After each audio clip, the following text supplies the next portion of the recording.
বলবেন সন্ধ্যাবেলায় একটু মাথা নত করে যেন ভগবানের চরণে প্রণামটা করে। ভগবানের চরণে একটা দিন করে প্রণাম করার অভ্যাসটি তৈরি করা। অভ্যাস তৈরি করতে করতে একদিন দেখবেন ওই ছেলেটার হৃদয়ে ভক্তির দরজাটা খুলতে শুরু করবে। আর ভক্তির দরজা খুললেই আপনাকে বলতে হবে না, ও ছেলেটা নিজেই গিয়ে তুলসী তলায় প্রণাম করবে। আর আমি এইটুকু অন্তত হলফ করে বলতে পারি, নিশ্চিত বলতে পারি, কৃষ্ণ ভক্ত ছেলের মা বাবার জীবনে কোনোদিন দুঃখ হতে পারে না। আমি এটুকু শিওর। যার ভেতরে কৃষ্ণ প্রেম আছে, যে ছেলে কৃষ্ণ বলতে গেলে কাঁদে, যে ছেলে গৌর বলতে গিয়ে বুক দুলিয়ে কাঁদে, সেই ছেলে খাবারের থালা পেলেই কিন্তু মুখে খাবার তোলে না। এটা শাস্ত্র বলেছে, কৃষ্ণ প্রেমিক যিনি হবেন তিনি খাবার গ্রহণ করার আগে তার জন্ম দেওয়া মায়ের কাছে গিয়ে জিজ্ঞেস করে, মা তুমি খেয়েছো? বাবা তুমি খেয়েছো? এই যে মা বাবার খোঁজ নেওয়াটা একজন কৃষ্ণ ভক্ত করবেই করবে।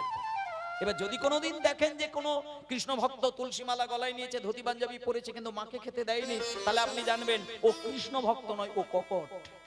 ও মুখোশধারী একজন ভক্তের আভরণ ঝুলিয়েছে, কিন্তু ভেতরে কৃষ্ণ প্রেম থাকলে সে মা বাবাকে না খেতে দিয়ে এক বিন্দু জল গ্রহণ সে করে না।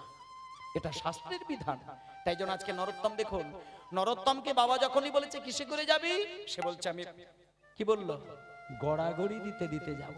তাহলে একটা কথা বলি মায়েরা, গড়াগড়ি দিতে দিতে ধুলো গায়ে মেখে পদ্মা নদীতে স্নান, এটা যদি কোটি কোটি জন্মের স্বীকৃতি না থাকলে মুখেই কথা আসবে না। বাবা অবাক হয়ে গেলেন, কিছু বলতে পারলো না। বাবা শুধু নরোত্তমকে বলল, খোকা তুই হাজার মানুষের ধুলো গায়ে মেখে পদ্মা নদীতে যাবি, ঠিক আছে বাবা,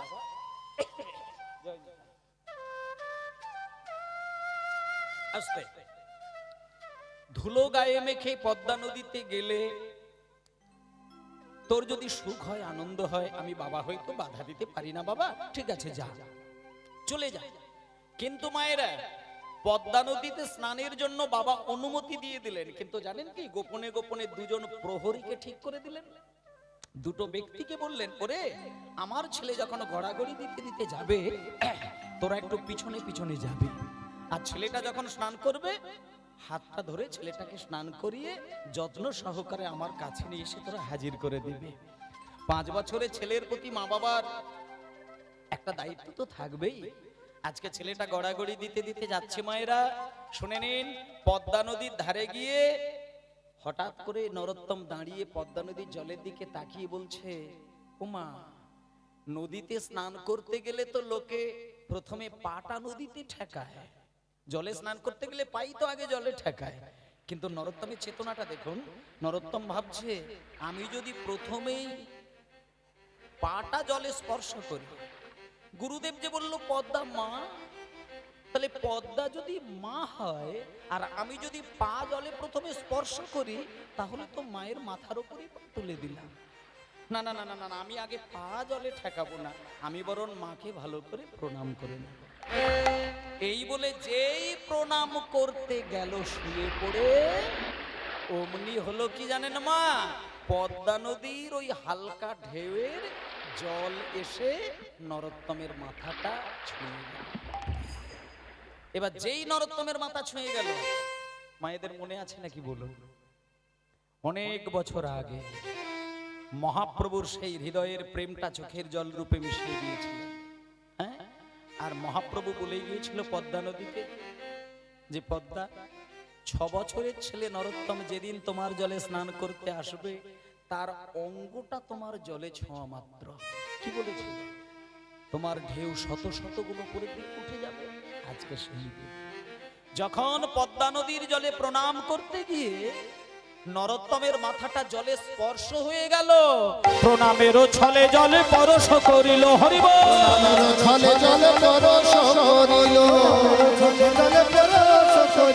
প্রণামেরও ছলে জলে পরশ করিল। আর তখনই পদ্মা নদীর তরঙ্গ বাড়িল, হরি বল, পদ্মা নদীর তরঙ্গ বাড়িল, তখনই পদ্মা নদীর তরঙ্গ বাড়িল,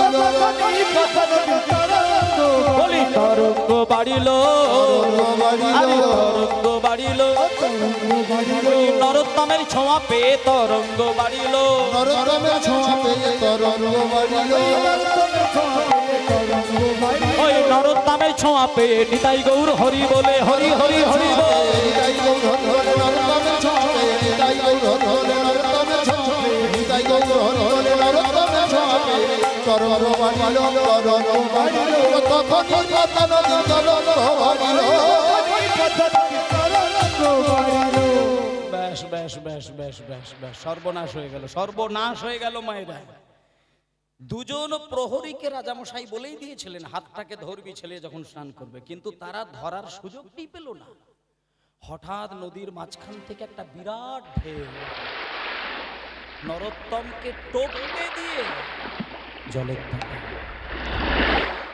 সবাই ভাবলো নরোত্তম জলের তলায় তলিয়ে গেছে, কিন্তু আসলে মায়েরা, ওমা, নরোত্তম কিন্তু জলের তলায় তলিয়ে যায়নি। সবাই ভেবেছে জলের তলায় তলিয়েছে, কিন্তু নরোত্তম জলের তলায় তলায়নি। নরোত্তমকে পদ্মা মা, এই যেমন আপনারা আজকে সবাই কীর্তন শোনার জন্য একবারে মা জননীগণ শাড়ি টাড়ি পরে ঘোমটা দিয়ে বসে আছেন, না ঘোমটা বোধহয় কেউ দেননি, না দিয়েছেন দু একজন, ঘোমটা দিয়ে, আমার এই ঘোমটা দিয়ে মায়ের রূপ ধারণ করেছে। হ্যাঁ, ও এখন ঘোমটা নেই, ঘোমটা নিখোঁজ। হ্যাঁ, যাই হোক, এখন পদ্মা মা ঘোমটা নিয়ে, মানে সকলে ভেবেছে যে পদ্মা নদীর তলায় তলিয়ে গেছে, মানে 5 বছরের ছেলে সে কি আর বেঁচে ফেরত আসবে? কিন্তু ও তো তলিয়ে যায়নি, মা তো স্বয়ং নিজের পেটের ছেলের মতন করে নদী গর্ভে গিয়ে নামিয়ে নিয়ে তার সাথে কথা বলছে, একেবারে কোলের মধ্যে বসিয়ে নিয়ে ছোট্ট ছেলে সুন্দর করে আদর দেখাচ্ছে। এবার ছোট্ট ছেলেটা বলছে, কে আপনি? আপনি কে? আমাকে কোলে করে নিয়ে বসে আছেন, কে? তখন পদ্মা নদী বলছে, ও মা, তুমি আমায় চিনতে পারছো না? আমি যে পদ্মা নদী। যখনই বলেছে পদ্মা নদী, পদ্মা নদী, পদ্মা নদী আবার কথা বলে নাকি? হ্যাঁ রে নরোত্তম, বলে বলে বলে বলে বলে, তবে সবার সঙ্গে বলে না। তোমার মতন খাঁটি কৃষ্ণ অনুরাগী ভক্ত যদি আমার জলে স্নান করতে আসে, এই পদ্মা নদী কেবলমাত্র তার সঙ্গে কথা বলে। যখনই কথাটা বলে ফেলেছেন মা, তখন এইবার নরোত্তম ওইটা সুযোগ পেয়ে গেল। সঙ্গে সঙ্গে নরোত্তম বলছে, মা, ও মা, তুমি যখন আমাকে নিজে থেকেই দেখা দিলে, আমি তোমাকে একটা জিনিস চাই, তুমি আমাকে দেবে? আমার গুরুদেব আমাকে বলে দিয়েছিল তোমার জলে নাকি চৈতন্য মহাপ্রভু স্নান করেছেন, তা তোমার জলে যদি চৈতন্য দেব স্নান করেন, ওনার পায়ের ধুলো তো তোমার জলে মিশে আছে মা, আমাকে একটুখানি ধুলো আমার মস্তকে বুলিয়ে দেবে মা? যখনই পদধূলির কথা বলেছে নরোত্তম, সঙ্গে সঙ্গে পদ্মা নদী বলে, ও হে নরোত্তম রে, আমার জলে মহাপ্রভুর পায়ের ধুলো মিশে রয়েছে, এ তো জগতে সবার জন্য, কিন্তু তোর জন্য মহাপ্রভু কি যে রেখে গেছে তা তুই জানিস না। এতদিন ছিলাম আমি সেই গৌরাঙ্গের হৃদয়ের প্রেম ধনে ধনী, আর আজকে আমি সেই প্রেম ধন তোর হৃদয়ে বিলিয়ে দিয়ে আমি হব প্রেমের কাঙালিনী। আমি হব, না না না না না, আমি গান গাইছি না রে বাবা, আমি হব প্রেমের কাঙালিনী। সঙ্গে সঙ্গে নরোত্তম কি বললো দেখুন না, নরোত্তম বলছে, মা, ও মা, আমি যদি তোমার ছেলে হই আর তুমি যদি আমার মা হয়ে থাকো, তাহলে মাকে কাঙালিনী করে তো ছেলে কোনোদিন রাজা হতে পারবে না। ও মা, যে প্রেম আমাকে দিলে পরে তুমি ভিখারিনী কাঙালিনী হয়ে যাবে, সেই প্রেম আমার চাই না। তখন মা বলছে, নরোত্তম তুই ভুল বুঝবি না, শোন রে বাবা, গৌর প্রেমের এটাই স্বভাব, পূর্ণ হয়েও মানে অভাব। একটা কথা বলি বাবা, এই গৌরের প্রেম, কৃষ্ণের প্রেম এমন একটি রত্ন যা কাউকে দিলে পরে কমে যাবে না, কেউ ভাগাভাগি করে নিতে পারবে না, আর কেউ চুরি করেও নিতে পারবে না। এ হলো সেই রত্ন। তবুও কেন আমি বলছি এ কথা? তার কারণটি হলো এটাই, গৌর প্রেমের এটাই স্বভাব, পূর্ণ হয়েও মানে অভাব। মানে আমি যদি ভাবি যে আমার প্রেম পাওয়া হয়ে গেছে, তাহলে কোন দিন প্রেম হারিয়ে যাবে আমি বুঝতে পারবো না। আর আমি যদি নিজেকে অভাব জাগিয়ে রেখে কাঁদতে পারি, ভগবান আমার জন্য আরো বেশি প্রেম দেবেন। তাই জন্য মায়েরা দেখবেন, দুই ধরনের ভক্ত ভগবানের চরণে ব্যাকুল হয়ে সারা জীবন কাঁদে। কোন দু ধরন জানেন? যারা কৃষ্ণের চরণ গৌরাঙ্গের প্রেম পেয়েছেন তারা কাঁদে। কেন না? তারা চরণ পেয়ে হারানোর ভয়ে কাঁদে। আর যারা না পায় তারা শুধু পাবার আশায় কাঁদে। আপনি যদি গৌরকে কোনোদিন দেখে ফেলেন, সেদিন থেকে আপনার চোখের জল কিন্তু বন্ধ যাবে না। আর একটা কথা আপনাদের বলে দিই, নিত্যদিন ভগবানকে সেবা দেবেন, কোনো একটা দিনের সেবা যদি নিঃস্বার্থে হয়ে যায়, সেই দিন কিন্তু আপনার ওই সেবা, ওই নৈবেদ্য ভগবান স্বয়ং এসে দৃষ্টি দিয়ে দেয়। কোনো দিনের নৈবেদ্য যদি ভগবান এসে তার দৃষ্টিটা ফেলে, সেই দিনকার নৈবেদ্য প্রসাদ আপনি গ্রহণ করতে গেলে দেখবেন সেটা পদ্ম ফুলের মতো গন্ধ আপনি পাবেন। আপনি জানবেন ওই দিন ভগবান আপনার প্রসাদে দৃষ্টি দিয়েছিলেন। সেটা সব দিন নাও হতে পারে। কোনোদিন যদি ব্যাকুল প্রাণে নিঃস্বার্থে বিনা শর্তে আপনি শুধু তার নাম ধরে ডেকে যান, দেখবেন আপনার ওই প্রসাদ ভগবান এসে হাত বাড়াবে, সারা জীবন ডাকবেন। কোনোদিন স্বপ্নের ঘরে তার চরণ যুগল আপনাকে দর্শন করিয়ে দেবেন। ভগবান ভক্তকে কোনোদিন বিফলে ফেলবে না।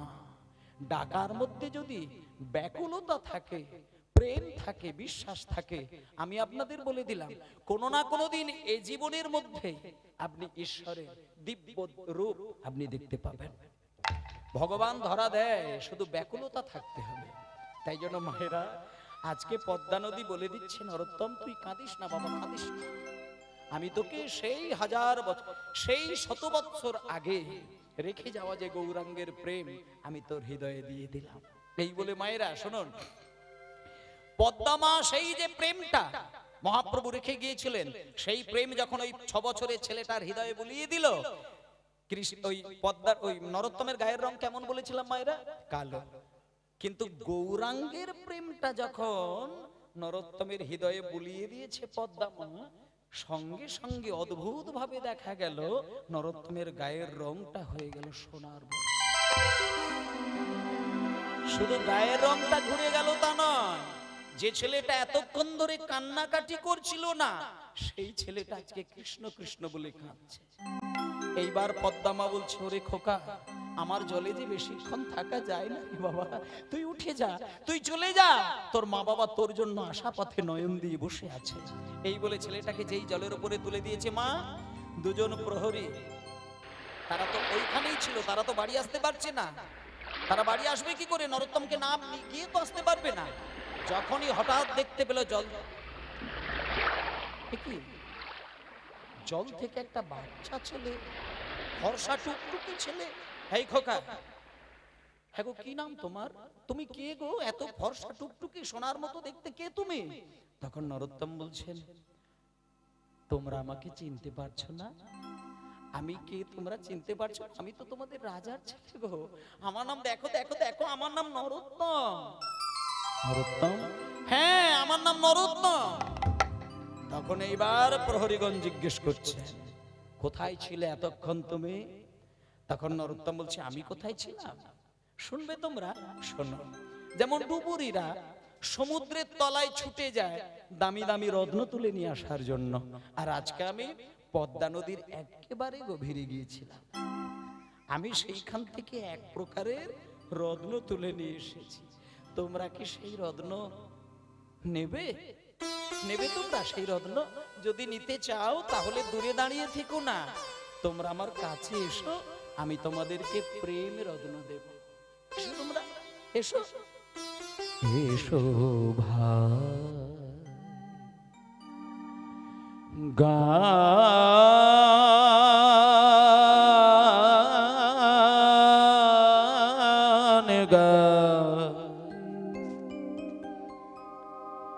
কৃষ্ণ না হরি না, এসো নিতাই গৌর প্রেমানন্দে হরি বল হরি বল।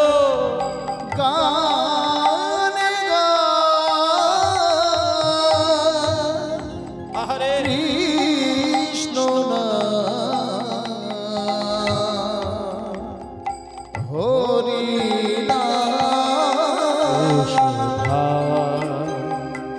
গান গাই কৃষ্ণ নাম হরি নাম এসো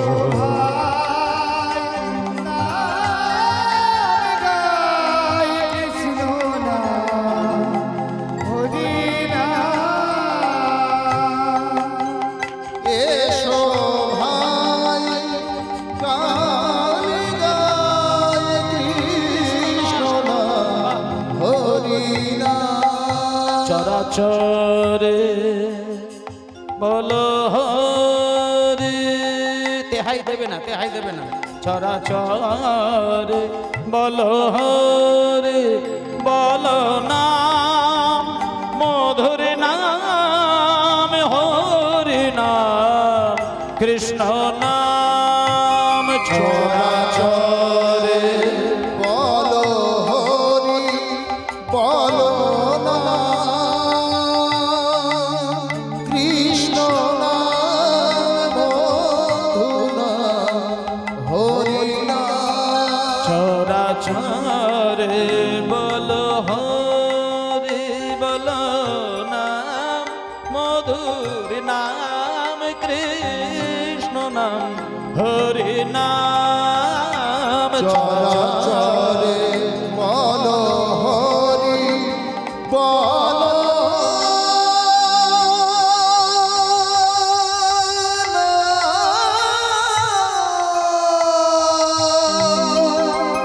কৃষ্ণ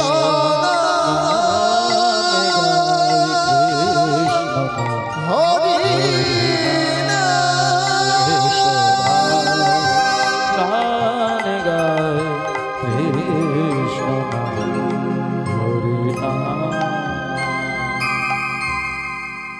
মায়েরা, দুজন প্রহরীকে সঙ্গে নিয়ে ওই বাচ্চা ছেলেটা যখন বাড়িতে ফিরল, যে বাবা ছেলেকে অনুমতি দিয়েছিল হাসি মুখে, সেই বাবা ছেলেকে পাওয়ার সঙ্গে সঙ্গে মুখে আর হাসি নেই, কান্না চলে এলো। কেন জানেন? ছেলেকে দেখা মাত্র বাবা একটা জিনিস পরিষ্কার বুঝে গেলেন।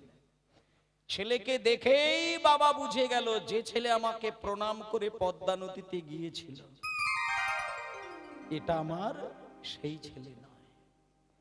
ছেলেকে পাওয়া মাত্র বুকে জড়িয়ে ধরে আদর দিয়ে ভালোবাসা দিয়ে একটা ঘরে ঘুম পাড়িয়ে দিয়ে দরজাটা বন্ধ করে দিল। দরজা বন্ধ করে দিয়ে নিজের স্ত্রীর হাতটা ধরে পাশের ঘরে নিয়ে গিয়ে বলছেন, ওগো আমার ওই ছোট্ট ছেলে নরোত্তম, ও রাজপ্রাসাদে খেলা খেলতে খেলতে ও যদি খুব অন্যায় কাজও করে ফেলে, আমি তোমাকে একটা কথা বলি, তুমি যেন ওকে কোনোদিন বকা দিয়ে কথা বলবে না। ও যা খুশি তাই করে করুক, কিচ্ছু বলবে না। কেন জানো? আমি ছেলেটাকে দেখে যেটা মনে ভাবলাম, ও মনে হয় আমার রাজবাড়িতে বেশি দিন থাকবে না। বাবা বুঝে গেলেন। আসলে মায়েরা কি জানেন তো, ভগবান যদি কাউকে ডাকার চিন্তা করে না, সে কোনোদিন এই মায়ার সংসারে বেশি দিন থাকবে না। এই যে গত বছরে এই জায়গায় কীর্তন হয়েছিল, আজকে হচ্ছে, আগামী বছর হবে, খেয়াল করে দেখবেন। গত বছরে আপনাদের এই গ্রামে হরিনাম যখন বসেছিল, এই পাড়ার এই কয়েকটা বাড়ি যে আপনাদের আছে, প্রতিটি বাড়ি থেকে যারা যারা হরিনাম শোনার জন্য এসেছিলেন, আর আজকে যারা এসেছেন, একটু খোঁজ নিয়ে দেখবেন, কোনো না কোনো মানুষের নাম আপনি পাবেন যিনি গত বছরে এইখানে এসে হরিনাম শুনেছিলেন, আজকে তিনি আমাদের মধ্যেই নেই। এমন একজনের নাম আপনি পেয়ে যাবেন যিনি গত বছরে ছিল, এই বছরে গোবিন্দ চরণে চলে গেছেন। আজকে হরিনাম শুনতে এসেছেন, আগামী বছর হরিনাম হবে, কিন্তু আপনি যে আগামী বছর পর্যন্ত থাকবেন এই গ্যারেন্টি আপনি দেবেন কি করে? হয় না মা, কখন যে ভগবানের ডাক আসবে কেউ বলতে পারবে না। আজকে আমি আছি, আপনারা আছেন, এক বছর বাকি, কার কখন ভগবানের ডাক আসবে সবকিছু ছেড়ে দিয়ে নীরবে চলে যেতে হবে গোবিন্দ চরণে। তা মাগো, আজকে নরোত্তমের চোখ দেখে বাবা বুঝে গেলে এ ছেলে আমার রাজবাড়িতে বেশি দিন থাকবে না। বেশি দিন তো দূরের ছাই মা, বেশি দিন নয়।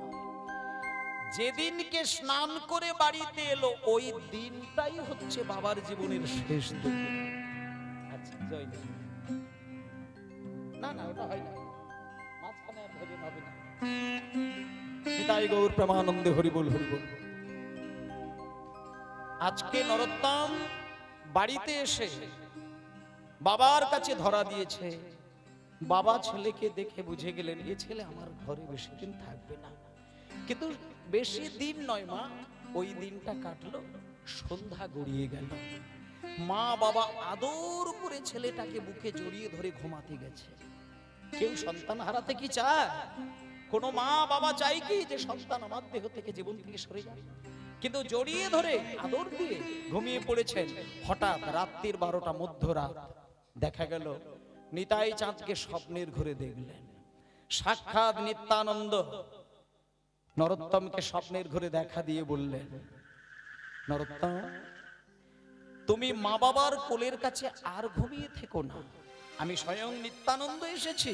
তোমাকে যদি আরো প্রেম পেতে হয় তাহলে তুমি চলে এসো, আমরা সবাই চলে যাই প্রেমের রাজ্য বৃন্দাবন ধামে। সঙ্গে সঙ্গে নরোত্তমের ঘুম ভেঙে গেল। ঘুম ভেঙে গিয়ে দেখলো গভীর রাত। মায়ের দিকে তাকিয়ে দেখলো মা তো অগরে ঘুমাচ্ছে। বাবার দিকে তাকিয়ে দেখলো বাবাও ঘুমিয়ে অচেতন। মনে মনে ভাবলো আমি যদি মা বাবাকে ডেকে দিয়ে বৃন্দাবনে যাব বলি, এনারা তো যেতে দেবে না। তাহলে আমাকে বৃন্দাবনে না গেলে প্রেম সম্পদের অধিকারী হতে পারবো না। আমাকে দুই দিকে রক্ষা করতে গেলে আমাকে মা বাবাকে না জানিয়ে, ঘুমন্ত মা বাবার চরণে প্রণাম জানিয়ে আমাকে বেরিয়ে যেতে হবে বৃন্দাবনে। এই বলে ওই রাত্রিতেই ওই ছোট্ট ছেলেটা ঘুমন্ত মা বাবাকে প্রণাম করে বেরিয়ে গেল বৃন্দাবনের পথে।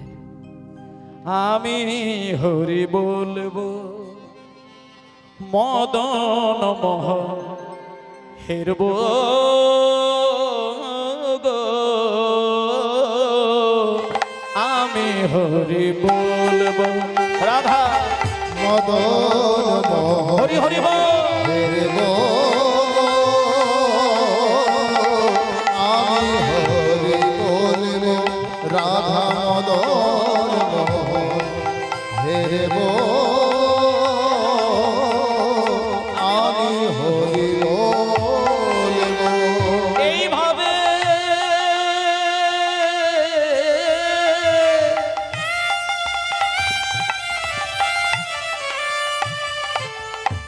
ব্রজের পথে চলবো গো।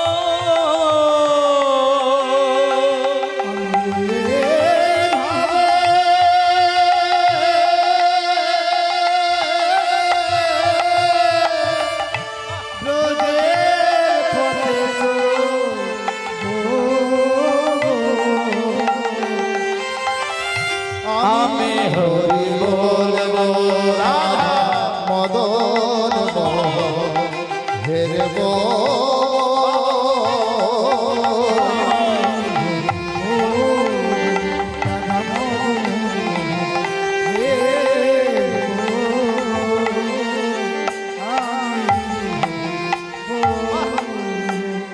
আচ্ছা ছেলেটা সত্যিকারেরই বেরিয়ে গেল। সেই বাংলাদেশ থেকে বৃন্দাবন একটা বাচ্চা ছেলের ক্ষেত্রে যেতে গেলে বছর কাটতে পারে। ছোট্ট ছেলেটা ক্রমশ দিনের পর দিন ছুটছে, কোথায় বৃন্দাবন, কোথায় বৃন্দাবন। ছুটতে ছুটতে ছুটতে ছুটতে মাঝখানে বেশ কটা মাস কেটে যাবার পরে ওই ছোট্ট ছেলেটা পৌঁছে গেল বিহার পর্যন্ত। বিহারের একটি জঙ্গলে গিয়ে ছেলেটা অজ্ঞান হয়ে আছাড় খেয়ে মাথা ঘুরে পড়ে গেল। কিন্তু মা ভাগ্যটা তো ভালো ছিল, ওই পথ দিয়ে এক ব্রাহ্মণ ঠাকুর যাচ্ছিল। যেতে যেতে যেতে যেতে দেখতে একটা বাচ্চা ছেলে, এই খোকা, কিছুটা হাতে করে জল নিয়েছে, নিয়ে ব্রাহ্মণ ঠাকুর কোলের ওপরে নরোত্তমকে বসিয়েছে। বসিয়ে মাথার উপরে জলের ছিটে দিয়ে, নরোত্তম, এই নরোত্তম, নরোত্তম, কে কে আপনি? কে আপনি? আপনি আরে আমি এই গ্রামের একজন ব্রাহ্মণ, তুমি আমাকে চিনবে না। ওঠো তুমি। নরোত্তম বলছেন, আপনি এই গ্রামের ব্রাহ্মণ? হ্যাঁ, আমি এই গ্রামের ব্রাহ্মণ। কিন্তু বাবা ঠাকুর, আমি তো এই গ্রামের ছেলে নই। আপনি আমার নাম জানলেন কি করে? আপনি যে কোলে করে নিয়ে নরোত্তম নরোত্তম করলেন, আমি তো এই গ্রামের ছেলে নই, তাহলে আপনি আমার নামটা ধরে ডাকলেন কি করে? এইবার ঠাকুর মশাই কথাটাকে ঘুরিয়ে দিল। ঠাকুর মশাই বলছেন, আসলে নরোত্তম, ওই মানে কি হয়েছে জানো, আমি আসলে শুধু ব্রাহ্মণ নই, আমি একজন নামকরা জ্যোতিষী। আমি লোকের মুখ যদি সামনে থেকে দেখি, আমি তার সম্পর্কে অনেক কিছু বলে দিতে পারি। তখন নরোত্তম বলছে, ও মা, আপনি জ্যোতিষী? হ্যাঁ, আমি জ্যোতিষী। তাহলে আপনি আমার সম্পর্কে আর কি জানেন? তোমার সম্পর্কে আমি অনেক কিছু জানি, বলবো? হ্যাঁ, বলুন আপনি। শোনো নরোত্তম, তোমার সম্পর্কে আমি ওই জানা বলতে গেলে, তুমি একজন রাজামশাইয়ের ছেলে। তোমার মনে মনে বৈরাগ্য উদয় হয়েছে। তুমি স্বপ্নের ঘরে নিত্যানন্দ প্রভুকে দেখেছো। তোমার মনে বৈরাগ্য উদয় দেখে তুমি তোমার ঘুমন্ত পিতামাতাকে প্রণাম করে আজকে তুমি বৃন্দাবনের পথে পা বাড়িয়েছো। ও মা, আপনি তো সবই বলে দিতে পারলেন। তাহলে বাবা ঠাকুর, আপনি শুধু আমাকে, না না, আর কিছু না, শুধু একটা কথা বলবেন, আমি এইখান থেকে বৃন্দাবন যেতে গেলে আমাকে আর কটা দিন এইভাবে ছুটতে হবে, আপনি বলে দেবেন? হ্যাঁ, বলে দেবো। শোনো, তুমি আমার কোলে বসো, আমি তোমাকে, এই যে আমার ঘটিতে দুধ আছে, আমি তোমাকে পেট ভরে, না, আপনি আমার ছেড়ে দিন, আপনি আমার ছেড়ে দিন, আপনি। নরোত্তম, কি, আমি তোমাকে ঘটিতে দুধ খাওয়াবো বললাম, তুমি ছটফট করে ছেড়ে দিন, ছেড়ে দিন মানে? তুমি আমার মুখের উপরে তার মানে তুমি না বলে দিচ্ছ? শোনো শোনো শোনো নরোত্তম, শোনো, একটা কথা বলি। তুমি যে মহাপ্রভুকে ভালোবেসে বৃন্দাবনের পথে আজকে পা বাড়িয়েছো, সেই মহাপ্রভু আজ পর্যন্ত কোনোদিন ব্রাহ্মণের অমর্যাদা করেনি। তুমি দুদিনের বাচ্চা ছেলে, আমার মতন ব্রাহ্মণের মুখের উপরে তুমি না বলে দিলে। তবে এটা বলে দিই তোমাকে, আমার মতন ব্রাহ্মণের মুখের উপরে না বলে দিয়ে তুমি আমাকে অপমান করে তুমি যদি বৃন্দাবনে যাও, তুমি কোনোদিন ভগবানের কৃপা পাবে না। সঙ্গে সঙ্গে নরোত্তম করেছে কি জানেন মা? ওই ঠাকুর মশাই যে রেগে গেছে, অমনি নরোত্তম কথাটাকে ঘুরিয়ে দিয়েছে। নরোত্তম সঙ্গে সঙ্গে কথাটা ঘুরিয়ে দিয়ে বলছেন, ঠাকুর মশাই, ঠাকুর মশাই, আপনি কিছু মনে করবেন না। আসলে না, আপনাকে ব্যথা দেওয়ার জন্যই কথা বলিনি। আসলে আমি বৃন্দাবনে যতক্ষণে পৌঁছাতে না পারছি, আমার মনে যেন শান্তি আসছে না, সেই জন্য আমি সেই কথাটা বলেছি। আচ্ছা, আপনি আমাকে দুধের বাটিটা, না, আমি ওইভাবে দুধ দেব না, আমি তোমাকে হাতে তুলে দেব, তুমি খাবে, ওটা হবে না। আমার কোলের ওপরে বসো, আমি তোমাকে নিজে খাইয়ে দেব। এই বলে মায়েরা, ঠাকুর মশাই নিজে কোলে করে যত্ন করে নিজে হাতে দুগ্ধ খাইয়ে দিলেন। কিন্তু মায়েরা, আজকে যে ব্রাহ্মণ নরোত্তমকে দুধ খাওয়াচ্ছেন, ওই ব্রাহ্মণ কিন্তু যেমন তেমন ব্রাহ্মণ নয়। এনার নামটা একটু পরেই আপনারা শুনতে পাবেন। এত বড় ব্রাহ্মণ শুধু বাংলায় নয়, শুধু ভারতবর্ষে নয়, সারা পৃথিবীতে দ্বিতীয় এই ব্রাহ্মণ আপনি পাবেন না।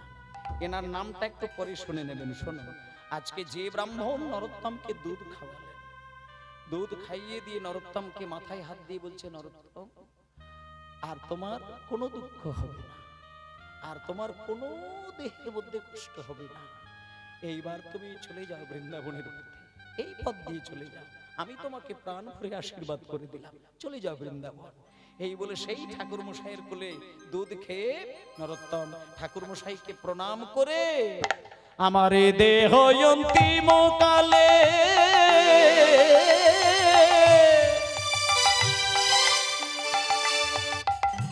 ভাসব যমুনার জলে,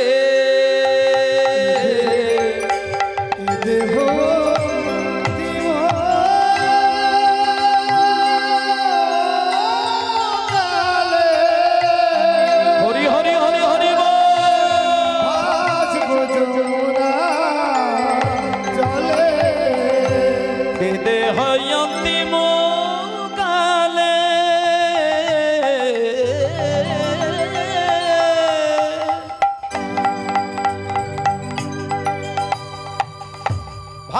ভাসবো যমুনার জলে জলে এরে হয়তি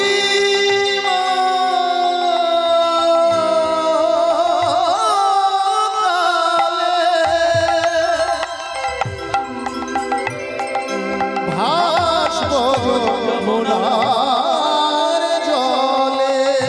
জয় রাধে গোবিন্দ বলে, জয় রাধে গোবিন্দ বলে, জয় রাধে গোবিন্দ বলে ভাসব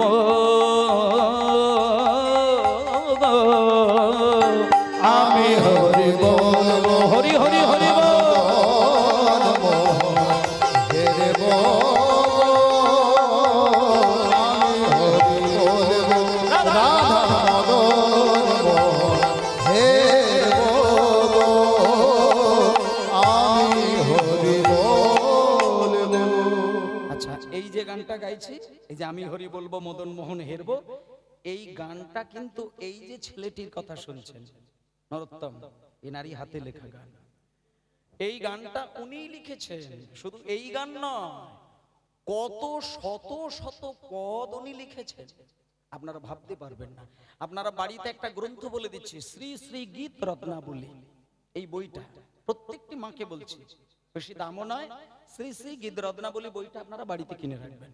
আর নিত্যদিন একবার করে পৃষ্ঠা উল্টে উল্টে সূচিপত্র দেখে দেবেন, বিভিন্ন লীলা রয়েছে, লীলা ধরে ধরে পদ রচনা করা আছে, এবং কোন পদ কোন বৈষ্ণবগণ লিখেছেন, কোন পদের কি সুর কি তাল কোন রাগে সব নির্বাচন করা আছে।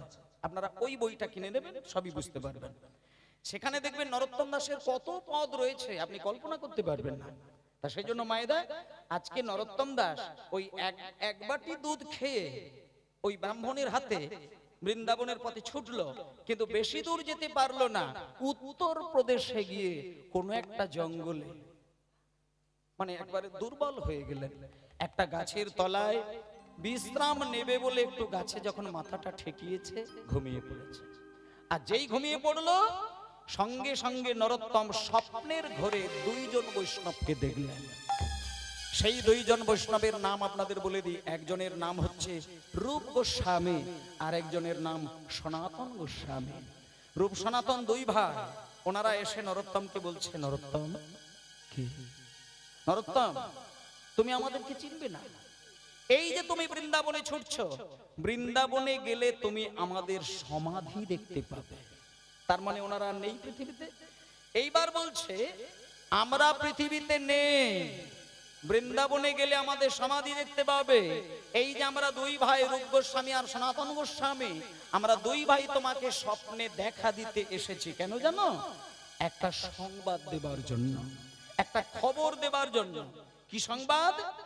কিছুদিন আগে তুমি বিহারের জঙ্গলে অজ্ঞান হয়ে গেছিলে। এক ব্রাহ্মণ তোমাকে মাথায় জল দিয়ে জ্ঞান ফিরিয়ে দিয়েছিল, মনে আছে তোমার? শুনে নাও, ওই ব্রাহ্মণ তোমাকে কোলে করে কিছুক্ষণের মধ্যে পেট ভরে দুগ্ধ খাইয়েছিল। শোনো নরোত্তম, যে ব্রাহ্মণ তোমাকে কোলে করে দুগ্ধ পান করিয়েছিলেন, সেই ব্রাহ্মণ কোন সাধারণ ব্রাহ্মণ নয়, উনি হলেন স্বয়ং চৈতন্য মহাপ্রভু। আমার প্রভু, আমার প্রভু, প্রভু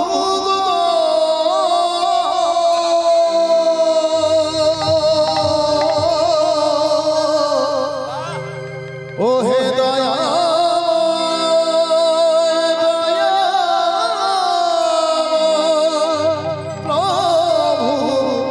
প্রভু। দেখলেন তো মায়েরা?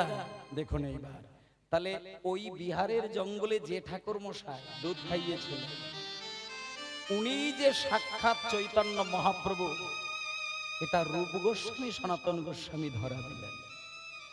যখনই বললেন যে মহাপ্রভুকে দুধ খাইয়েছে, সঙ্গে সঙ্গে নরোত্তমের ঘুম ভেঙে গেল। ভেঙে গিয়ে দেখলো যে দুজন বৈষ্ণব এতক্ষণ কথা বলছিল, তারা উধাও হয়ে গেল। সঙ্গে সঙ্গে ওইখানে আছাড় খেয়ে কাঁদতে লাগলো। মহাপ্রভুর উদ্দেশ্যে বলে উঠল, ঠাকুর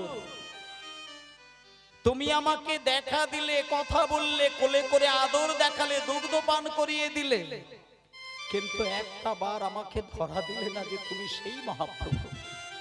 ওইখানে আছাড় খেয়ে ঠাকুর কে তোমায় চিনিতে পারে,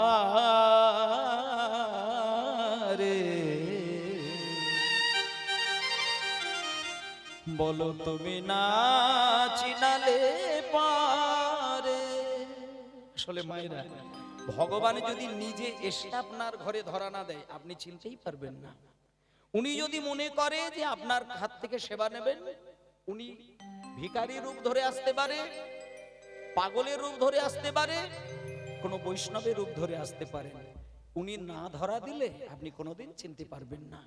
সাক্ষাৎ কৃষ্ণ, হ্যাঁ, পদ্মজনী সৃষ্টিকর্তা ব্রহ্মা, তাকেও পর্যন্ত তার রূপটা ধরা দেয়নি। সেটা আপনারা অনেকেই জানেন। 9 লক্ষ ধেনু আর 24 জন শাখাকে হরণ করে গুহার মধ্যে আটকে রেখেছিল ব্রহ্মা। কেন? কৃষ্ণকে চিনতে পেরেছিল না। কিন্তু যতবার হরণ করে লুকিয়ে রাখে, ততবার বৃন্দাবনে গিয়ে দেখে আবার 9 লক্ষ ধেনু।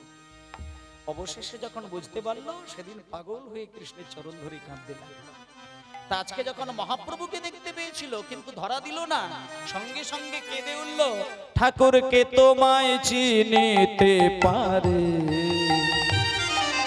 তুমি না চিনালে পারে, কে তোমায় চিনিতে পারে, তুমি না চিনালে পারে, কে তোমায় চিনিতে পারে, তুমি না চিনালে পারে, তোমায় চিনিতে পারে,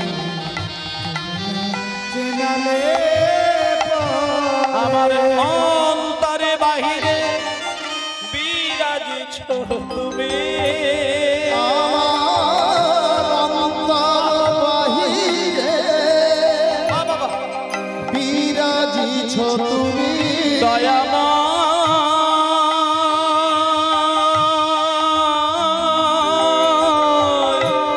ওহে দয়া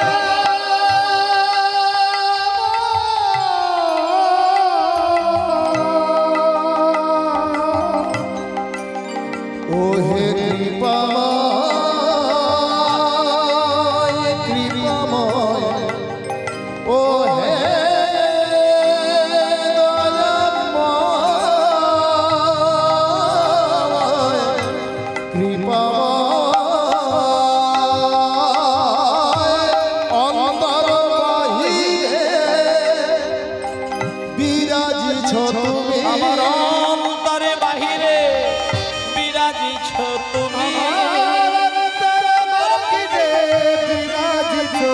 আমি দেখিও না দেখি তোমায়, তোমারে তুমি না চিনালে পারে, ঠাকুর কে তোমায় চিনিতে পারে, তুমি না চেনালে পারে, তোমায় চিনিতে পারে, তুমি না চেনালে পারে। ইতিমধ্যেই কিন্তু ছেলেটা বেশ কটা মাস কাটার পরে বৃন্দাবনে পৌঁছে গেল। বৃন্দাবনে গিয়ে মায়েরা যে বৈষ্ণবের চরণ ধরে কাঁদতে লাগলো, তিনি হলেন শ্রী জীব গোস্বামী পাদ। তাই সবাই মিলে একবার চলুন, সবাই বলুন, মধুময় শ্রীধাম বৃন্দাবন ধাম কি, জীব গোস্বামী পাদ কি, জীব গোস্বামী পাদ কি, জীব গোস্বামী পাদ কি। কে রে বাবা, আমার মন্দিরের বাইরে কি আমার জয়ধ্বনি দিচ্ছে রে? এমন সময় রাত্রির বেলায় কি আমার জয়ধ্বনি দেয় কে রে? ছোট্ট ছেলেটা ভেতরে এসে বলছেন, বাবা ঠাকুর, আমার নাম যে নরোত্তম। নরোত্তম? ভেতরে আয়, ভেতরে আয়। তোর বাবার নাম কি রে?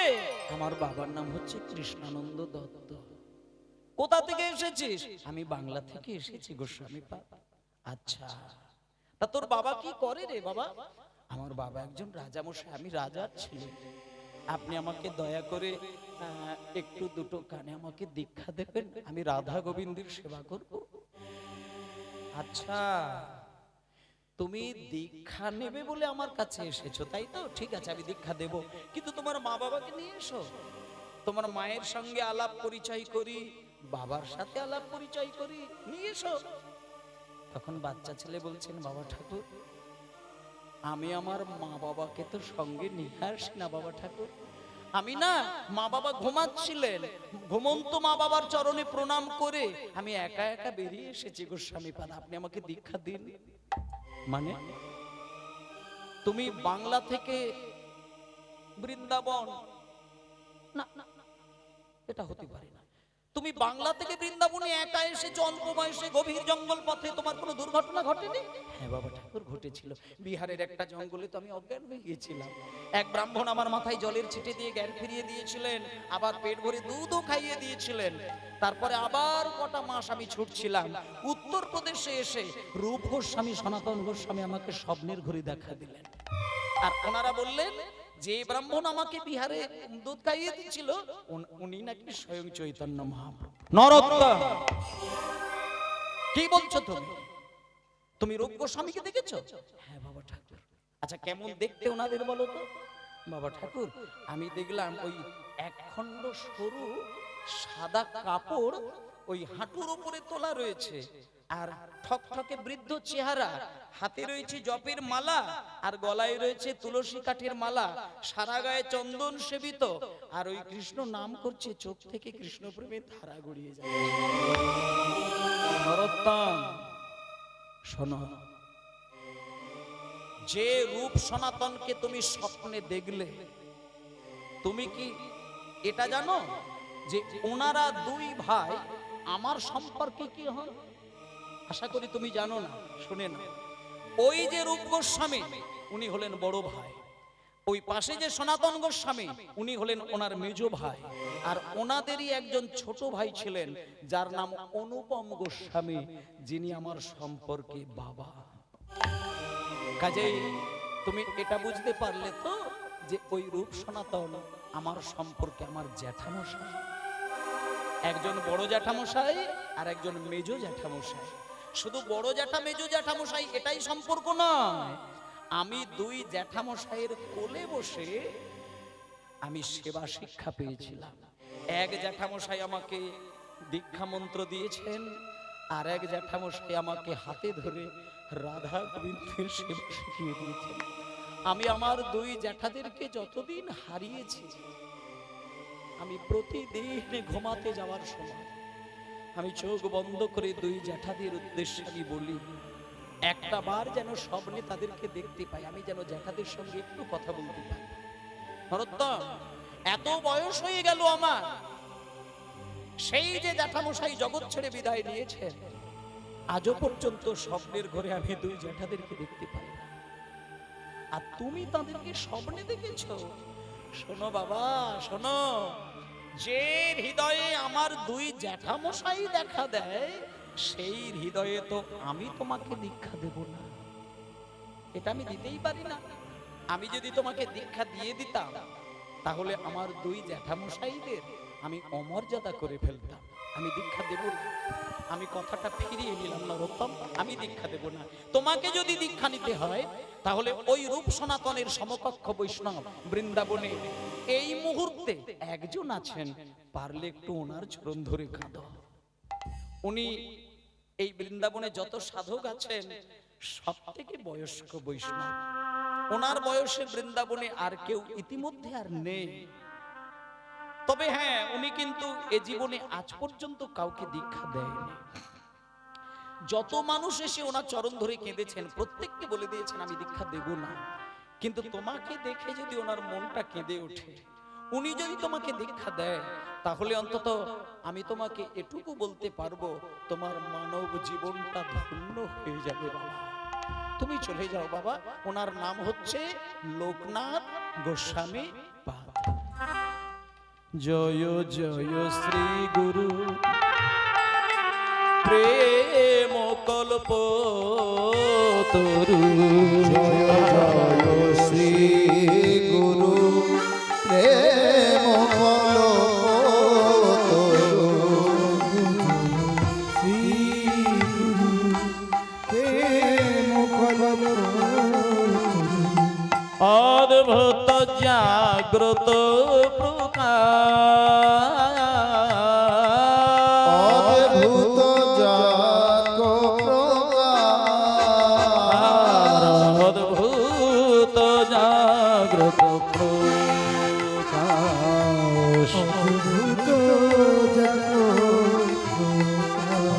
আরে অদ্ভুত জাগ্রত।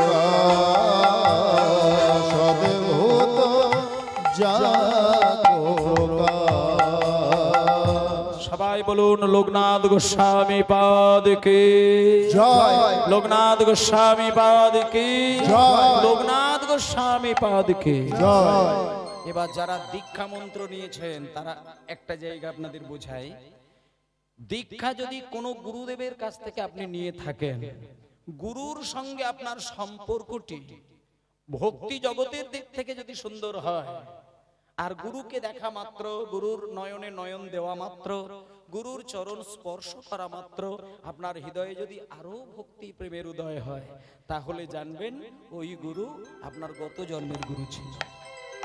আর যদি কোনো কারণের জন্য কারোর চক্রান্তে পড়েই হোক বা বংশ পরম্পরায় ধরেই হোক, যদি গুরুদেবের কাছ থেকে দীক্ষাটা হয়তো নিয়েছেন কিন্তু সম্পর্কটি কোনো দিক থেকে শুদ্ধ নয়, পবিত্র নয়, ঠিক নয় মনে করছেন, তাহলে আমি বলবো ওই গুরু যত তাড়াতাড়ি পারবেন ত্যাগ করবেন। কারণ গুরুর সঙ্গে শিষ্যের সম্পর্ক এইরকমই হওয়া উচিত, যা কিনা গুরুর কাছে গেলে গুরুর ক্ষমতায়, গুরুর বলে আপনি বলিয়ান হয়ে গিয়ে আপনি একজন ভক্তে পরিণত হতে পারবেন।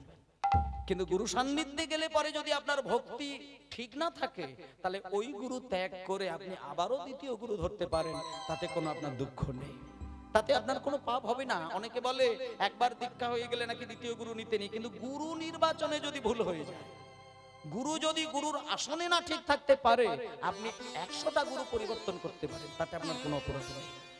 আপনি সঠিক গুরু পেলে তবে আপনার জীবন ধন্য হবে। কিন্তু আপনি যদি গুরু চিনতে ভুল করে ফেলেন, তাহলে আপনার ভেতরে থাকা সম্পত্তিকে আপনি হারাবেন। তাই গুরু চিনতে হবে।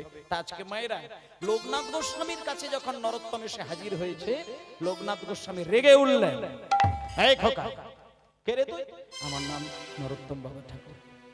কোথায় বাড়ি তোর? আমার বাড়ি হচ্ছে বাংলাদেশে, বাংলায় বাড়ি। ও বাবা কি করে? আমার বাবা একজন রাজা মশাই। তা বেশ, এইখানে কি চাস? বাবা ঠাকুর, আপনি আমাকে দীক্ষা দেবেন, আপনার কাছ থেকে দীক্ষা নেওয়ার পরে আমি রাধা গোবিন্দের সেবা করব। গুরুদেব দীক্ষা? শোনো শোনো শোনো বাবা, শোনো শোনো শোনো, একটা কথা শোনো। রাজার ছেলে, বৃন্দাবনে এসেছো, প্রসাদ পাও, ঘোরো ফেরো, বিধি হয়। ও দীক্ষা টিক্ষা ওসব আমাকে শুনিয়ে বাবা লাভ নেই, কারণ আমি জীবনে কোনোদিন কাউকে দীক্ষা দিইনি। কেমন? এটা তোমার উপরে আমি রাগ করে বলছি না বাবা, এটা আমার একটা নিয়ম। জীবনে আমি কোনোদিন কাউকে দীক্ষা দিই না, তো তোমাকে দেব না। আর যদি নিতেই হয় তাহলে বৃন্দাবনে আমার বাইরে অনেক গুরুদেব আছে, তুমি তাদের কাছে দীক্ষা নিয়ে নাও। এইবার নরোত্তম মনে মনে ভাবছেন, আপনি শুধু আমার এই জন্মের গুরু নন, আপনি আমার গত জন্মের গুরু ছিলেন বটে। দীক্ষা আপনি নাইবা দিলেন, আপনার মুখ পানে চেয়ে মরে যাবো, তবু কারোর কাছে দীক্ষা নেব না। আমার চক্ষু দানে দিলা যে, জন্মে জন্মে গুরু সে, চক্ষু দানে দিলা যে, জন্মে জন্মে গুরু আমার সে। চক্ষু দানে দিলা যে, জন্মে জন্মে গুরু সে।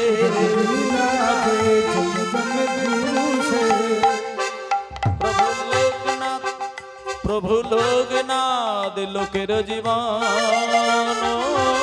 লোকনাথ লোকের জীবন, প্রভু লোকনাথ লোকের জীবন, লোকনাথ লোকের জীবন, লোকনাথ লোকের জীবন। আচ্ছা, মায়েদেরকে বলি, লোকনাথ গোস্বামী পাদ দীক্ষা দেয়নি কেন জানেন? দুটো কারণে। উনি সকলকে বলতেন যে দীক্ষা দেওয়া মানে শিষ্য যদি নাস্তিকও হয়, অমানুষও হয়, মূর্খও হয়, গুরু যদি সঠিক থাকে, পবিত্র থাকে, ভক্ত হয়ে থাকে, তাহলে গুরু যদি সেই শিষ্যকে গ্রহণ করে, মন্ত্র দান করেন, তাহলে শিষ্যের ভেতর, গুরুর ভেতরের ভক্তি মন্ত্রের দ্বারা শিষ্যের হৃদয়ে চলে যায়। আর সেই মন্ত্র শক্তি নিয়ে, ভক্তি নিয়ে শিষ্য যদি একদিন পরম বৈষ্ণব হয়ে যায়, সেই শিষ্য যদি গুরুকে কোনোদিন সেবা করে, গুরু পরের জন্মে তার কাছে ঋণী হয়ে যায়। এই জন্য উনি কোনোদিন দীক্ষা দেননি। কিন্তু মায়েরা, নরোত্তম তো প্রতিজ্ঞা করে নিয়েছেন যে গুরুদেব যদি আমায় দীক্ষা নাও দেয়, আমি মরে যাব এই জায়গায়, কিন্তু জীবনে কারোর কাছ থেকে দীক্ষা নেব না। ব্যাস এইভাবে বেশ কটা মাস কেটে যায়। কিন্তু বাবা, বয়স হয়ে গেলে তিনটে জিনিসের পরিবর্তন ঘটে যায়, জানেন? যাদের বয়সটা একটু বেশি বেড়ে যায়, দেখবেন চোখের দৃষ্টি শক্তিটা কমে যায়। এক নম্বর, স্মৃতি শক্তি তুলনামূলক ভাবে অনেকটা কমে যায়, মনে রাখতে পারে না। এই একটা নাম বললো পরক্ষণে খেয়াল করতে পারে, এটা বয়সকালের একটা ছাপ পড়ে যায়। আর কানেও একটু কম শোনার প্রবণতা তৈরি হয়। তা লোকনাথ গোস্বামীর বয়সটা এতটাই বেড়ে গিয়েছিল, কানে একটু কম শুনতে শুরু করেছে, আর স্মৃতিশক্তি অনেকটাই কমে গিয়েছে, আর চোখে ভালো করে দেখতে পায় না। এখনকার দিনে পায়খানা যেমন বাড়িতে বাড়িতে অ্যাটাচ বাথরুম রয়েছে, তখনকার দিনের নিয়মটা কিন্তু ওটা ছিল না। মায়েরা বলুন না বাবা, আজ থেকে 40 বছর আগেই বলুন, অ্যাটাচ বাথরুমের দিন ছিল কি? 40টা বছর আগেই মানুষ পায়খানা করতে গেলে বাগানে, নদীর ধারে, জমিতে যেতে হতো। তা এই জন্য ঘটনাটা আপনাদের বলি, লোকনাথ প্রভুর বয়সটা এত বেড়ে গিয়েছিল যে চোখে দেখা, কানে কম শোনা, এগুলো সব হয়ে গেছিল। পায়খানা করতে যমুনা নদীর ধারে যদি যায়, বারবার নিজের পায়খানাতে পা তুলে দেয়। আর লোকনাথ প্রভুর একটা নিয়ম, পায়খানাতে পা তুলে যতবার দেবে, ততবার গঙ্গায় গিয়ে স্নান করবে।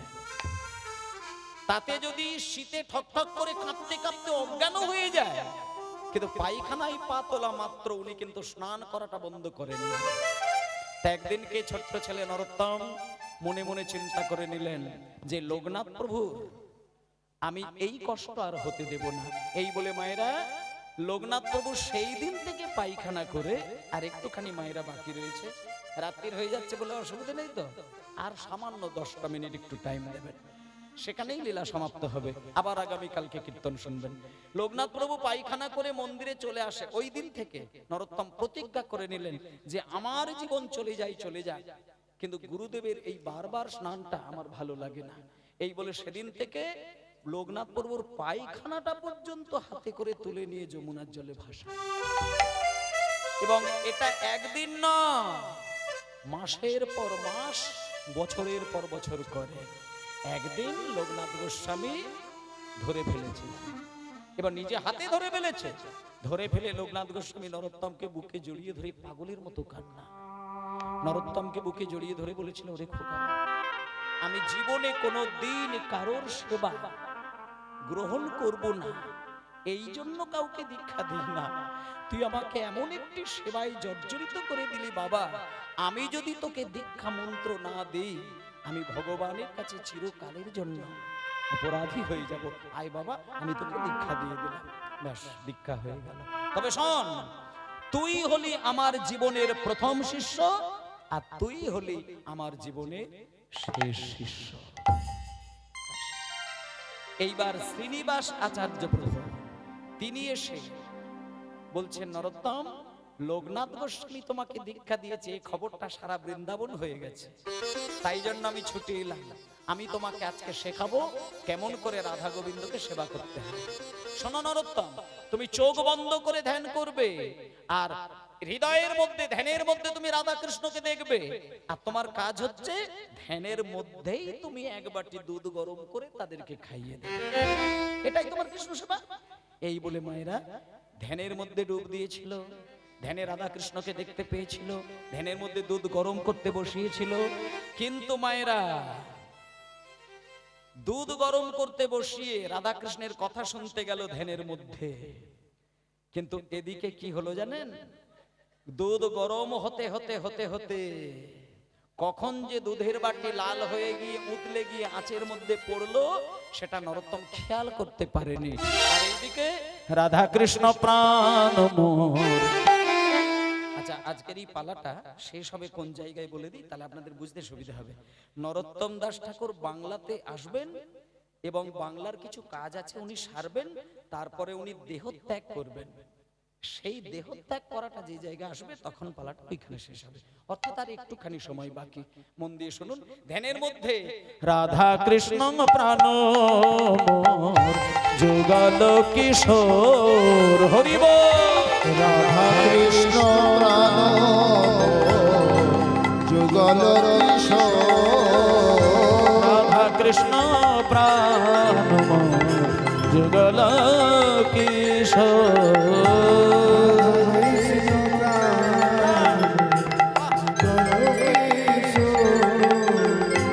জীবনে মরণে গতি আর নাহি মোর। জীবনে মরণে গতি আর নাহি মোর। জীবনে মরণে গতি আর নাহি মোর।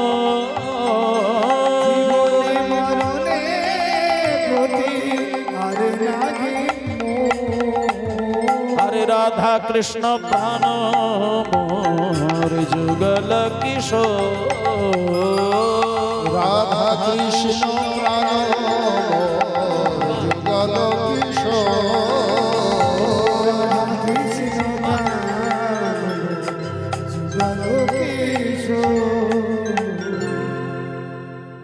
এমন ভাবে ধ্যানের মধ্যে ডুব দিল প্রথম দিনেই, হৃদয়ের মাঝখানে রাধা কৃষ্ণকে দেখতে পেলেন এবং ধ্যানের মধ্যেই এক বাটি দুধ গরম করতে বসালো।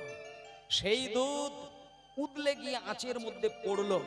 পোড়া দুধের গন্ধ ধ্যানের মধ্যে নরোত্তমের নাকে গেল। তড়িঘড়ি করে ছুটে গিয়ে সেই দুধের বাটি ধরে নামাতে গিয়ে ছ্যাঁকা লেগে গিয়ে ধ্যান ভেঙে গেল। এবং মায়েরা, অদ্ভুত একটি দৃশ্য দেখা গেল, ধ্যানের মধ্যে ফোঁসকা পড়ে যেতেই ধ্যান ভেঙেছে, কিন্তু ধ্যান ভাঙার পরে নরোত্তম হাতের দিকে তাকিয়ে দেখলো হাতের 5টা আঙুল কালো হয়ে পুড়ে গেছে, ফোঁসকা পড়ে গেছে। এবং ওই ফোঁসকা পড়ে যাওয়া কালো হাত আঁচলের মধ্যে লুকিয়ে নিয়ে শ্রীনিবাস আচার্য প্রভুর কাছে গিয়ে নিজের ভুলটা স্বীকার করতে যাবে। এমন সময় আচার্য প্রভু এসে বললেন, নরোত্তম তুমি চুপ করো, কিচ্ছু বলতে হবে না। তুমি আজকে যে কথা বলার জন্য ছুটে এসেছো ওই ঘটনাটা আমি সব জানি। কালকে আমি তোমাকে যখন ধ্যানের কথা বললাম, তুমি ধ্যানে ডুব দিলে, আমি তো বেরিয়ে এলাম। পরক্ষণেই আমি ধ্যানের মধ্যে ডুব দিয়ে তোমার লীলাটা আমি দেখছিলাম। তুমি যা যা ধ্যানের মধ্যে কাণ্ড ঘটিয়েছো আমি ধ্যানের মধ্যে সব দেখেছি। অতএব তোমাকে নতুন করে কিছু বলতে হবে না। তবে আজকে আমি একটা কথা বলি নরোত্তম, তোমার মতন এত বড় বৈষ্ণব বৃন্দাবনে আমার জীবনে আমি কোনোদিন দেখি না।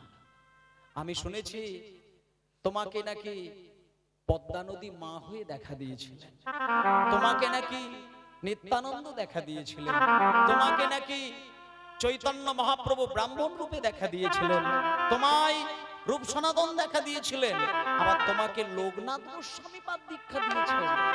দেখেছে কম কথা? তাই বাবা শোনো, আজকে থেকে তোমার নাম ওই শুধু নরোত্তম নয়, আজকে থেকে তোমার নামটা আমি বলে দিলাম।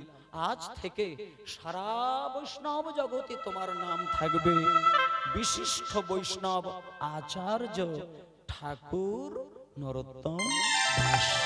তাই গৌর তোমাকে এইবার বলি বাবা, তুমি আর বৃন্দাবনে থেকো না, তুমি বরং বাংলায় চলে যাও। তোমার বৃন্দাবনে থেকে কিচ্ছু লাভ হবে না। তোমার মতন বৈষ্ণব বাংলায় গেলে বাংলা উদ্ধার হয়ে যাবে।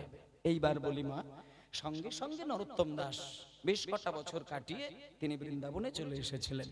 এবার বৃন্দাবন থেকে বাংলায় চলে এসেছিলেন। এবার বাংলাতে যেদিনকে উনি ফেরত আসলেন, সোজা সেই রাজবাড়িতে ঢুকলেন। রাজবাড়িতে যখন নরোত্তম দাস ঠাকুর প্রবেশ করছেন, তখন পাড়ার মানুষের মুখ থেকে শুনতে পেলেন বেশ কটা বছর আগে নরোত্তম দাসের মা বাবা পরলোক গমন করেছেন। এবার ওই সময় গিয়ে দেখলেন যিনি রাজা তিনি হচ্ছে নরোত্তমের একটা খুড়তুতো ভাই, তার নাম হচ্ছে সঞ্জয়। সঞ্জয়ের কাছে গিয়ে নরোত্তম বলল, ভাই রে, তুই তো রাজা হয়েছিস, আমাকে কিছু টাকা দে, আমার টাকার দরকার আছে। বলে সঞ্জয়ের কাছ থেকে বেশ কিছু টাকা নিয়ে, এই যে আজকে যেমন আপনারা হরিনাম শোনার জন্য বসে আছেন আর আমি কীর্তন গাইছি, এইরকমই নরোত্তম দাস ঠাকুর ওই খেতুরি গ্রামে সারা ভারতবর্ষ থেকে বৈষ্ণবদেরকে নিমন্ত্রণ করে সর্বপ্রথম খেতুরি গ্রামে কীর্তন সম্মেলন করেছিলেন। এবং তিনি স্বয়ং নিজে কীর্তনিয়ার আসনে দাঁড়িয়ে থেকে কীর্তন গান গিয়েছিলেন এবং হাজার হাজার বৈষ্ণবকে ওই আসনে বসিয়ে রেখে সেই দিন তিনি একটা কথা বলেছিলেন যে আজ থেকে বাংলার ঘরে যেখানেই কীর্তন গান হবে, সে যে পালাই হোক যে লীলাই হোক, গৌর চন্দ্রিকা গাইতে হবে। ব্যাস, এই হলো গৌর চন্দ্রিকা গাওয়া। এর আগে কিন্তু গৌর চন্দ্রিকা হতো না। ওই নরোত্তম দাস ঠাকুর তৈরি করলেন যে গৌর চন্দ্রিকা গেয়ে তবে লীলায় যেতে হবে। তারপরে তিনি আরো অনেক বিধান দিলেন এবং তিনি নিজে পায়ে হেঁটে সারা বাংলা হরিনাম প্রচার করেছিলেন। কত গান, কত সুর, কত তাল, কত ছন্দ উনি সারা বাঙালিদেরকে দিয়েছিলেন।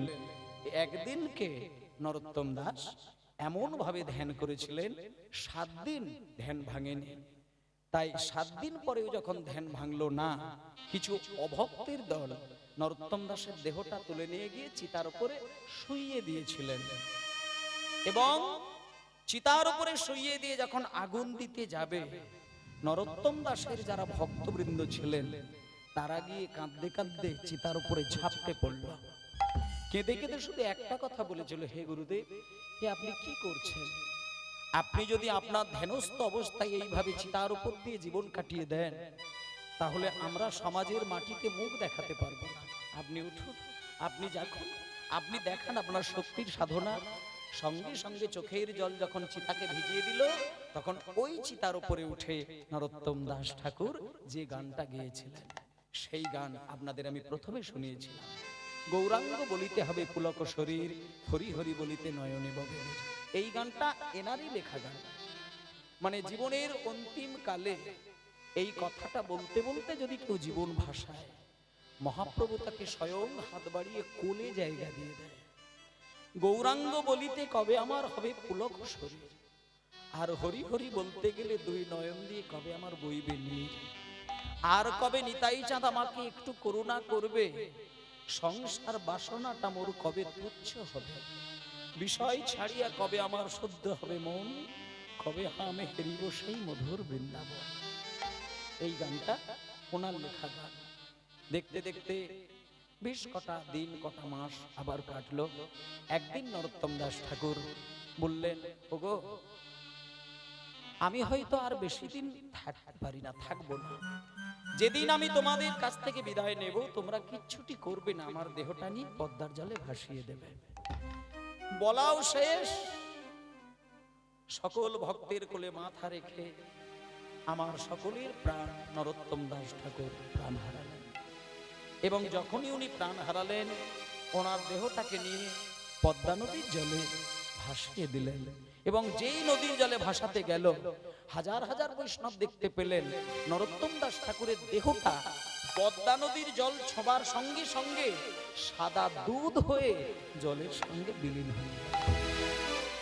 এতদিন আমরা জানতাম রক্ত মাংসে গড়া মানুষ মাত্র, কিন্তু শেষের দিনে যখন পদ্মার জলে দুধ হয়ে গেল, সবাই বুঝলেন উনি সাক্ষাৎ পরম ব্রহ্ম।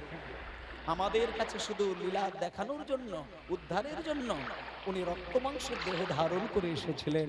তাই আজকে মায়েরা, আজকে প্রথম দিনের যে পালাটি আপনারা সাধন করলেন, এই পালাটির নাম হলো বৈষ্ণব আচার্য নরোত্তম দাস ঠাকুর। নরোত্তম দাস ঠাকুরের হাজার হাজার পদাবলী আপনারা যদি পড়তে চান, আপনারা ওই যে বইটা বললাম, ওই বইটিও সংগ্রহ করবেন। অনেক পদাবলী আপনারা ওই বইয়ের মধ্যে পাবেন। এবার সবাই মিলে একটু বলুন, নরোত্তম দাস ঠাকুর কি, বৃন্দাবন ধাম কি, আপন আপন গুরুদেব কি, জয় জয় ভক্তবৃন্দ গৌর যাহার প্রাণ।